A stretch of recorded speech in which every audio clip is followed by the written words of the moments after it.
Mga Ginoo, mga kaibigan, naitanong niyo na ba sa inyong mga sarili kung bakit ang inyong silid-tulugan ay tila nagiging napakatahimik sa puntong nakakabingi na ito? Ang katahimikang iyon ay hindi kapayapaan, kundi isang pader na hindi nakikita na namamagitan sa mag-asawa. Ngayon, ang kwentong nais kong ibahagi ay hindi lamang tungkol sa teknik ng pagtatalik. Ito ay kwento tungkol sa malalim na koneksyon sa babaeng inyong minamahal. Tungkol sa mga katotohanang maaaring nakaligtaan natin sa paglipas ng panahon. Marami ang nahihiyang pag-usapan ang paksang ito, lalo na sa ating edad. Ngunit dahil sa katahimikan at hiya na yan, nawawala sa atin ang pinakamahalagang bagay, ang pagbubuklod ng mag-asawa, ang mga sandali ng pagkaunawa, at ang pagdamay sa isa't isa. Ako po si Dr. Elena, isang eksperto sa Family Health Counseling at Sikolohiya ng Pag-aasawa na may higit sa 20 taong karanasan. Sa loob ng mahabang panahon ng pakikinig sa libu-libong mag-asawa, alam niyo ba kung ano ang madalas na gumabagabag sa akin? Ito ay ang katotohanan na karamihan sa atin ay maling-mali ang paraan ng paglapit sa katawan ng isang babae. Para tayo nagtatayo ng bahay na nakalimutan ang pundasyon at nagmadaling itayo ang mga dingding at bubong. Ang resulta? Ang relasyon kahit mukhang maayos sa labas ay mabuway sa loob, kulang sa tibay at init. Ang pangunahing mensahe na nais kong iparating sa inyo ngayon ay ito. Ang tunay na intimasya ay hindi nagsisimula sa galing ng tehnik, kundi sa pag-unawa. Hindi ito tungkol sa kung saan hahawak para magkaroon ng reaksyon, kundi ang matutunang basahin ang mga pino at tahimik na senyales ng katawan ng babae. Ito ang bagay na hindi napapansin ng 99% ng mga kalalakihan. Kaya naman ngayon, dahan-dahan at may buong paggalang nating buksan ang pintuan na sikretong ito. I-relax ang inyong isipan at makinig ng mabuti dahil ang bawat sasabihin ko ay maari maging susi para tuluyang mabago ang inyong pagsasama bilang mag-asawa. Una sa lahat, kailangan nating maunawaan ang pinakapundamental na prinsipyo na siya ring pinakamahalaga, ang prinsipyo ng dahan-dahan. Ano ang ibig sabihin nito? Maraming kalalakihan, kapag pumasok na sa pribadong sandali, ay madalas natataranta o masyadong nagmamadaling makarating sa dulo. Nakatuon kayo sa resulta at nakakalimutan na para sa mga kababaihan, ang proseso ang siyang lahat. Isipin niyo ito. Sa isang napakalamig na araw, kung bigla niyong ilulubog ang kamay niyo sa napakainit na tubig, ano ang mararamdaman niyo? Siguradong hindi ginhawa, kundi sakit at mapapabigla kayo ng alim.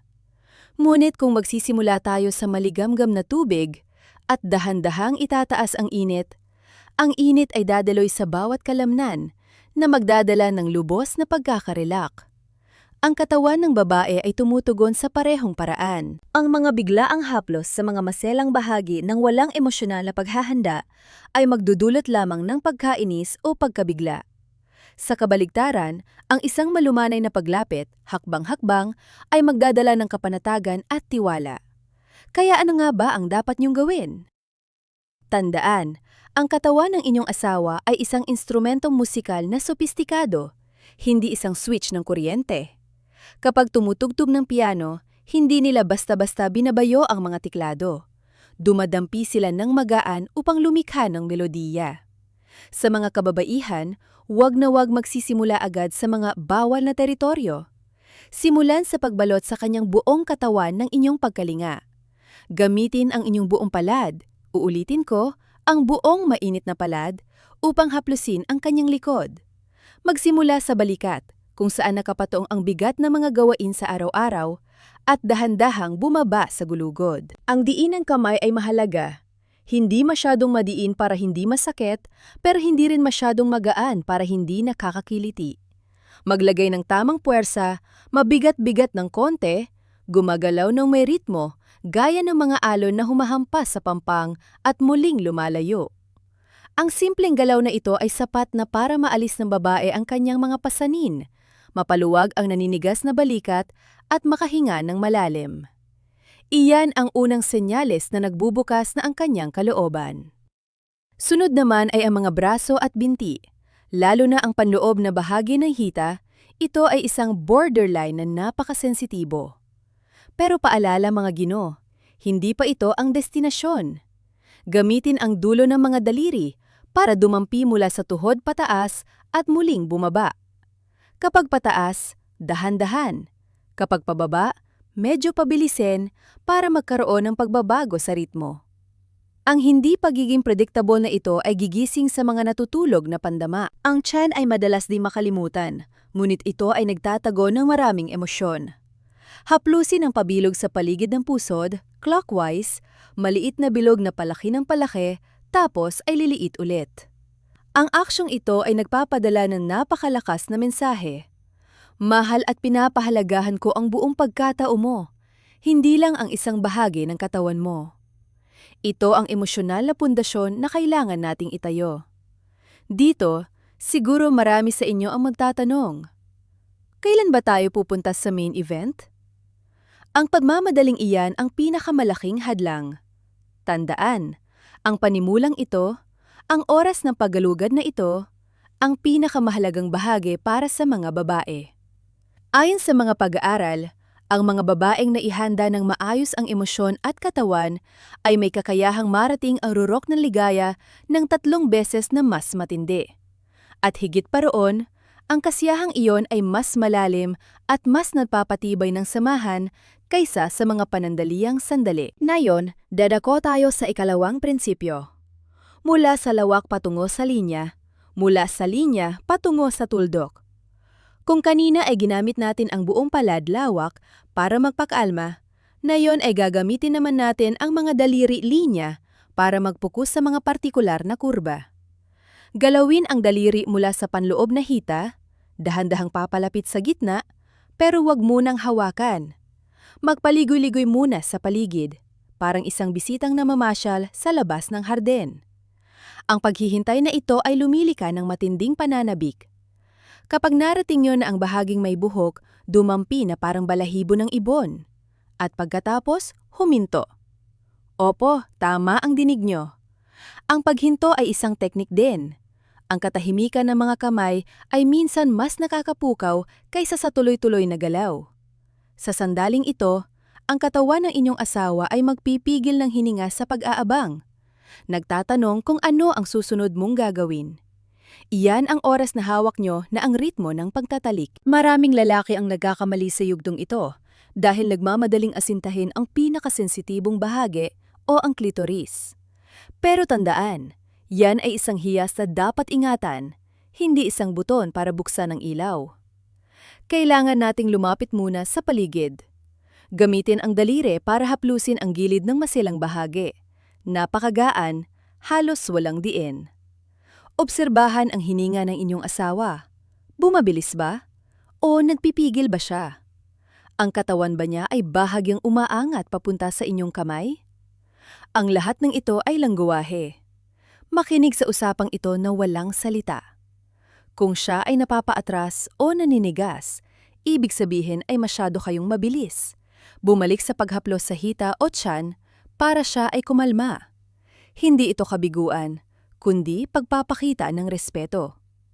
May isang katotohanan tungkol sa katawan ng babae na iilang lalaki lang ang lubos na nakakaunawa, at ito ay tungkol sa klitoris. Akala ng marami, ito ay maliit na parte lang sa labas. Pero sa totoo lang, sa anatomiya, iyan ay dulo lang ng malaking tipak ng yelo o iceberg. Ang istruktura nito ay umaabot pa ilalim, na may higit sa 8,000 nerve endings, doble ng dami ng nerve endings sa pinakasensitibong bahagi ng lalaki. Kaya naman, ang sensitibidad nito ay napakataas. Ang direktang pagkuskos ng madiin, gaya ng nakikita sa mga pelikula, ay sa totoo lang nagdudulot ng sakit at pamamanhid sa karamihan ng mga babae, lalo na sa mga nasa edad na kung saan nagbabago na ang hormones at numinipis ang balat. Kaya, ang tamang paraan ay umikot bago pumasok sa gitna. Huwag direktang hawakan agad. Paikutin ang daliri sa balat sa itaas nito, mga 1 sentimetro ang layo. O gamitin ang 2 daliri para masahiin ang magkabilang gilid. Kapag naramdaman nyo na ang natural na pagkabasa, ang regalo ng kalikasan na nagpapatunay na handa na siya, Siya ka lamang gamitin ang paggabasa na yon para maging pampadulas at lumapit ng mas maigi. Gusto kong ikwento sa inyo ang tungkol kina Mang Ramon at Aling Rosa, mag-asawa na ng 25 taon na lumapit sa akin. Pumunta si Mang Ramon na malungkot ang muka, sabi niya. Doktor, parang nanlalamig na ang asawa ko. Kapag hinawakan ko, tinatabig niya ang kamay ko. Sabi pagod daw, matanda na raw. Pero nang makausap ko ng sarili ng si Aling Rosa, naluluhan niyang sinabi, hindi ako nanlalamig, mahal ko pa rin ang asawa ko. Pero napakabigat ng kamay niya. Pagdating sa kama, parang binata pa kung kumilos. Mabilis at madiin, kaya nasasaktan ako at humahapdi. Natatakot ako sa pakiramdam na para lang akong kasangkapan. Ang problema dito ay hindi pagkawala ng pag-ibig, kundi maling pamamaraan. Matapos kong turuan si Mang Ramon na magbagal, mag-focus sa haplos, kwentuhan, at pag-obserba sa reaksyon ni Mrs. sa halip na basta tumapos lang, nagbago ang lahat. 1 buwan ang lumipas, bumalik sila, at nakangiting sinabi ni Aling Rosa. Sa unang pagkakataon matapos ang maraming taon, naramdaman kong inaalagaan ako. Ang pakiramdam ay hindi pagtitiis, kundi kasiyahan. Si Mang Ramon naman ay hawak ang kamay ng asawa, nagminingning ang mata. Nakita nyo, mahalaga ang teknik, pero ang puso, pasensya, at pagmamahal na inilalagay sa mga kamay ang tunay na lunas. Gusto nyo bang ipagpatuloy ko ang pagbabahagi tungkol sa 7 sikretong lugar na gustong-gustong ipahawak ng mga babae pero hindi nila masabi, at kung paano magtanong ng hindi nakakahiya? Mga kaibigan, natutuwa ako na narito pa rin kayo, nakikinig sa tapat na usapang ito. Patunay yan na ang apoy ng pagmamahal sa inyong pamilya ay may baga pa. Naghihintay lang ng hangin para magliyab muli. Napag-usapan na natin ang basic approach, ang pasensya at pag-aaruga. Ngayon, sisisid tayo ng mas malalim sa mga sikreto na ang inyong mga misis, kahit gustong-gusto nila, ay bihirang sabihin ng pasalita. Ang totoo, ang mga babae at lalaki ay magkaiba ang programming pagdating sa emosyon at pandama. Ang mga lalaki ay madalas na nakatutok sa goal, habang ang mga babae ay ninanamnam ang paglalakbay. Para sa mga babae, may mga bahagi ng katawan na hindi lang balat, kundi mga pintuan ng emosyon. Kapag nahawakan ng tama, ang mga pintuang ito ay bubukas at papapasukin ang agos ng pagmamahal at tiwala na papawi sa anumang distansya. Tinatawag ko itong mapa ng kayamanan sa katawan ng asawa. At ngayon ay ibibigay ko sa inyo ang mapang ito. Ang unang lokasyon at marahil ang pinakamahalaga sa aspetong psikolohikal, ang batok at ang linya ng buhok. Ito ay lugar na maraming sensitibong nerves, pero higit pa roon, ito ang sentro ng pagpapahinga. Sa araw-araw na buhay, ang babae ay laging nakataas ang no, nagpapakatatag para sa trabaho at mga anak. Ang batok nila ay laging tensyonado. Kapag dahan-dahan niyo inilusot ang inyong mga daliri sa kanyang buhok, minasahe ang anit at bumaba sa batok, ang mensaheng ipinapadala niyo ay, magpahinga ka na mahal, nandito na ako. Iyan ay haplos ng proteksyon. Subukan niyo halikan ng marahan ang parting ito habang nagluluto siya o nanonood ng TV. Makikita niyong bababa ang kanyang balikat at makakahinga siya ng maluwag. Iyan ang sandaling nararamdaman niyang ligtas siya at minamahal. Pangalawang lokasyon, ang hukay sa pagitan ng balagat, collarbone, at balikat. Ito ay isang posisyon na napakababae at tila babasagin.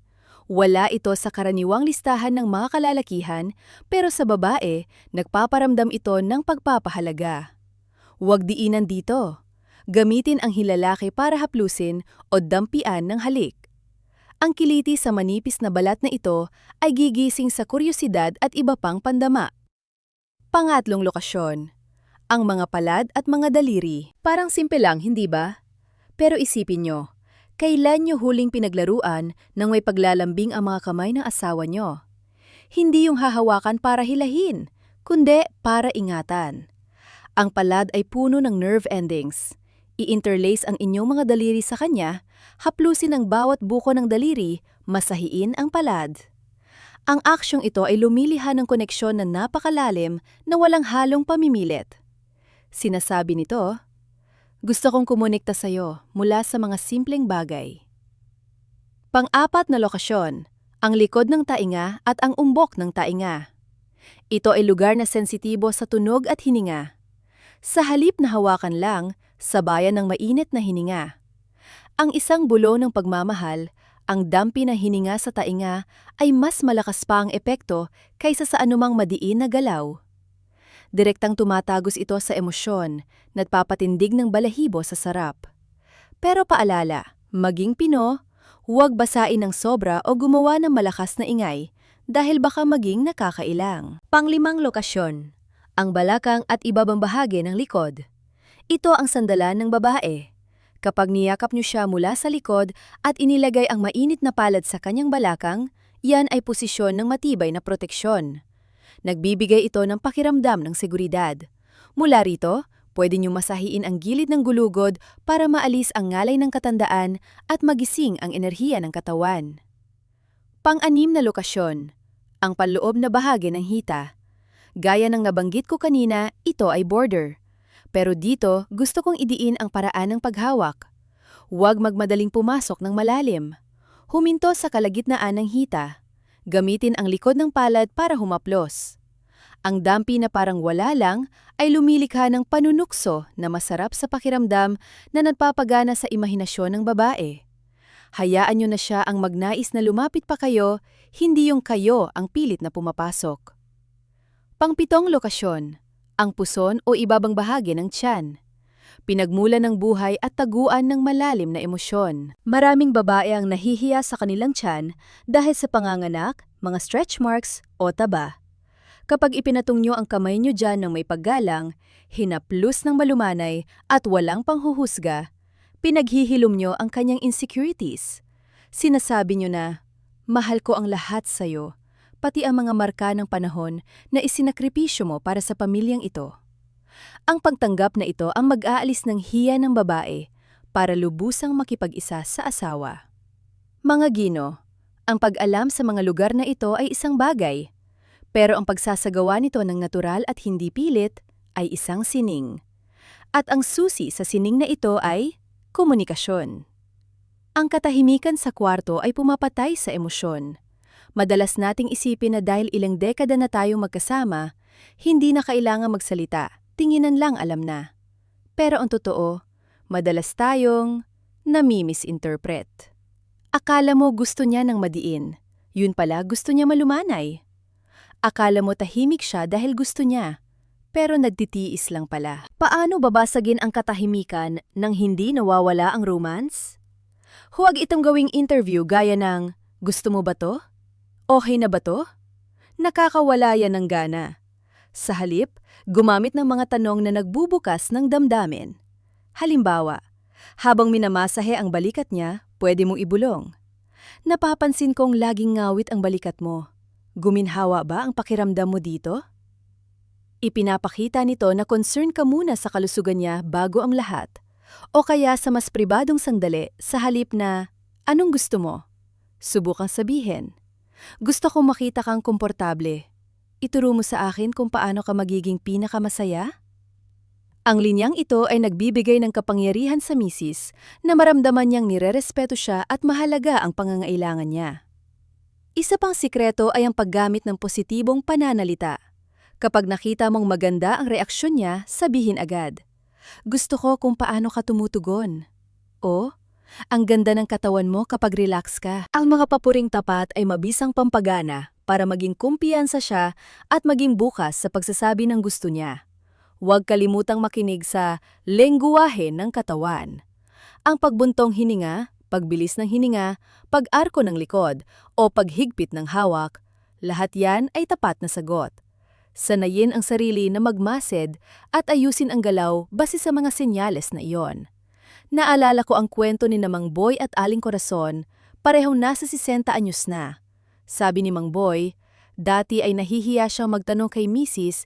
tungkol sa mga masiselang bagay. Pero sinubukan niya ang payo ko.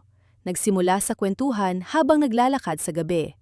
Tinanong niya, Mahal, Nung bata tayo, may ginagawa ba ako na gustong-gusto mo na nakalimutan ko ng gawin? Ang tanong na iyon ay nagbukas ng baul ng mga alaala. Tumawa si Mrs. at nagkwento tungkol sa mga holding hands, mga nakaw na halik. Mula noon, uminit muli ang kanilang pagsasama ng natural at hindi pilit. Nakita nyo? Magtanong para umintindi, umintindi para magmahal, at magmahal para maglambing ng tama. Iyan ang tanging daan para mapanatili ang init ng pagsasama anumang edad. Ngunit mga Ginoo, para maging ganap na masaya ang buhay mag-asawa, bukod sa teknik at psikolohiya, hindi natin pwedeng balewalain ang pundasyon, ang kalusugang pisikal at ang kapaligiran. May mga hadlang na nanggagaling sa mismong kwarto at habits natin. Sa susunod na bahagi, ibabahagi ko kung paano ihanda ang perpektong espasyo at ang mga isyu sa kalinisan na napakahalaga para sa kalusugan ng mag-asawa sa ating edad. Mga kaibigan, nadaanan na natin ang paglalakbay ng emosyon at pag-unawa. Ngayon, bumalik tayo sa realidad, sa mga konkretong bagay na nagdidikta ng kalidad ng bawat sandali ng pagsasama. Ito ay ang paghahanda ng espasyo at personal na kalinisan. Mga bagay na tila maliliit, pero pinakamataas na anyo ng respeto sa kapareha. Sa edad na ito, kung saan hindi nakasinsigla ang katawan kumpara noong kabataan, mas tumataas ang pagkasensitibo natin sa paligid. Ang makalat na kwarto, hindi magandang amoy, o ilaw na masyadong maliwanag ay pwedeng maging panira ng emosyon. Magsimula tayo sa ilaw. Ang fluorescent na puting ilaw sa kwarto ay kalaban ng romance. Ipinapakita nito ang lahat ng kulubot at imperpeksyon na lalong nagpapahina ng loob ng babae na conscious na sa kanyang itsura pagtanda. Palitan ito ng warm o madilaw na ilaw na malambot sa mata. O mas mainam, ilang kandila na may amoy, yung ligtas na klase, sa sulok. Ang malamlam na ilaw ay hindi lang nagtatago ng marka ng panahon, kundi lumilikha rin ng misteryoso at nakakaakit na atmosfera, kung saan mas madaling magtagpo ang dalawang kaluluwa. Sunod ay ang amoy. Ang pang-amoy ay direktang konektado sa alaala at emosyon. Ang banayad na amoy ng lavender ay nakaka-relax, o ang amoy ng yilang-yilang ay nakakapukaw ng damdamin. Pero tandaan, banayad ang susi. Huwag hayaang matapang na pabango ang tumabon sa natural na amoy ng katawan. Ang amoy na pinakapamilyar at pinakakaakit-akit sa inyong asawa. Ang temperatura ng kwarto ay dapat ding pansinin. Ang mga babae ay mas madaling lamigin kaysa sa lalaki. Ang kwartong sobrang lamig ay magpapanigas ng katawan at magpapabagal ng daloy ng dugo, nababawas sa sensitibidad ng balat. Siguruhing may sapat na init at laging may malambot na kumot na naka-ready. Ang pakiramdam na nababalot sa init, literal at metaphorical, ay tutulong sa misis na mag-relax ng tuluyan. At ngayon, pag-usapan natin ang isang paksang medyo masilan. Personal hygiene o kalinisan.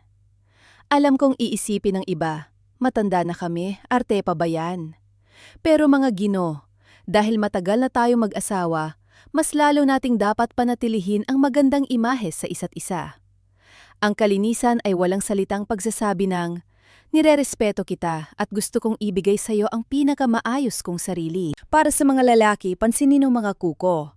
Gupitan ng maikli at kinisin ang mga matatalim na gilid. Ang balat sa maselang bahagi ng babaeng may edad ay napakanipis at madaling magasgas. Ang malinis at maayos na kuko ay hindi lang pangkaligtasan, kundi tanda ng pagiging pino ng lalaki. Ang hininga ay napakahalaga rin. Ang edad at problema sa ngipin ay pwedeng magdulot ng di magandang amoy. Magsipilyo ng maigi, mag-floss, o magmumog bago tumabi kay misis. Pero isang paalala, kung may plano kayong gumamit ng bibig sa paglalambing, iwasan ang toothpaste na sobrang anghang bago ang oras, dahil baka makairita ito sa sensitibong balat ni misis. Mainam na maglinis mga 30 minuto bago ang lahat. Sa panig naman ng mga babae, ang pagbabago ng hormones pagkatapos ng menopause ay nagpapabago sa pH level na maselang bahagi, kaya mas madaling kapitan ng impeksyon. Gayunpaman, huwag abusuhin ang matatapang na feminine wash o magdouching. Papatayin nito ang good bacteria at magdudulot ng lalong pagkatuyo. Sapat na ang paghuhugas gamit ang maligamgam na tubig o mild soap sa labas. Ang natural na linis pa rin ang pinakamainam. At isa pang mahalagang bagay, ang pangkalahatang kalusugan. Kung isa sa inyo ay may impeksyon, kate o anumang issue sa pribadong bahagi, maging tapat at itigil muna ang pagtatalik. Sabay kayong magpakonsulta sa doktor. Huwag dahil sa hiya o pilit na pagbibigay hilig ay palalain pa ang sakit na magdudulot ng hapdi at takot sa susunod. Ang kalusugan ang ating puhunan para makapaglakbay pa ng matagal na magkasama. Mga kaibigan, ang paghahanap muli ng ligaya sa buhay mag-asawa sa edad na ito ay hindi karera, kundi isang masayang pamamasyal sa harden ng pagmamahalan. Nangangailangan ito ng pasyensya, pag-unawa at higit sa lahat, tapat na pag-ibig. Huwag ma-pressure na gawin ang teknik na ito o teknik na iyon gaya sa libro. Bawat mag-asawa ay may sariling mundo at kodigo. Ang ibinahagi ko ngayon ay mga prinsipyong gagabay sa inyo para madiskubre nyo ang sarili nyong kwento. Tandaan, ang intimasiya sa ating edad ay hindi na pagsabog ng hormones, kundi pagtatagpo ng dalawang kaluluwang magkasamang humarap sa agos ng buhay. Ito ay mas malalim, mas banayad at mas sagrado. Ito ang oras na hindi lang tayo nagbibigay ng sarap, kundi nagbibigay ng pasasalamat dahil may kasama tayong tapat sa buhay. Mga Gino, subukan niyong gawin ang mga simpleng bagay na ito simula ngayong gabi. Isang yakap mula sa likod habang nagsusuklay si Mrs. Isang halik sa batok habang nanonood ng TV. Isang pangangamusta na puno ng lambing. Hayaang pumasok ang mga galaw na ito sa araw-araw para diligin at muling maging luntian ang puno ng inyong pagmamahalan. Ang pagbabago ay hindi mangyayari sa isang iglap. Pero kung matiyaga tayong magtatanim ng buto ng pagmamahal sa tamang paraan, siguradong aani tayo ng wagas na kaligayahan. Huwag hayaang maging hadlang ang edad. Gawin itong pampalasa para lalong tumamis ang pag-iibigan. Naniniwala ako na sa pamamagitan ng katapatan at tamang kaalaman, muli niyong masisilayan ang matamis na ngiti ng inyong asawa noong araw at ang apoy sa inyong silid ay muling magliliyab, mas mainit at mas matibay kaysa dati. Kung naramdaman niyo may halaga ang mga ibinahagi ko ngayon, huwag pong mag-atubiling mag-subscribe sa channel, i-like at i-share ang video na ito sa inyong mga kaibigan na naghahanap din ng kulay sa kanilang pagsasama. Mag-iwan ng komento sa ibaba tungkol sa mga positibong pagbabago sa inyong buhay. Yan ang magiging pinakamalaking inspirasyon para sa akin. Maraming salamat sa inyong pakikinig at hangad ko ang isang payapa at masayang gabi sa piling ng inyong minamahal.